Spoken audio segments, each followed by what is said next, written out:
Le cyclone Chido a laissé une trace dévastatrice à son passage, particulièrement sur l'île de Mayotte et le continent africain. Après sa frappe meurtrière sur Mayotte, il a poursuivi sa route vers le Mozambique, où les conséquences ont été dramatiques. Le dernier bilan officiel, daté du 23 décembre 2024, indique que 120 personnes ont perdu la vie au Mozambique, un chiffre en augmentation de 26 décès par rapport au jour précédent.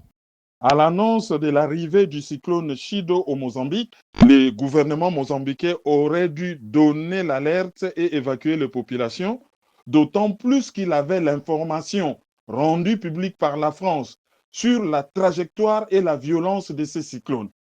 Le gouvernement mozambicain n'a rien fait et il ne peut imputer cette attitude à la crise politique qui sévit actuellement dans ces pays. Le cyclone qui a frappé le continent le 15 décembre a causé de lourdes pertes au Mozambique avec plus de 900 blessés selon le décompte du 23 décembre et plus de 110 000 maisons détruites, aggravant la situation dans un pays déjà fragilisé par des sécheresses. Il a également fait 13 morts au Malawi où son intensité a diminué en s'enfonçant dans les terres. À Mayotte, on déplore 35 décès, mais les autorités redoutent un bilan bien plus élevé, pouvant atteindre plusieurs centaines voire un millier de victimes.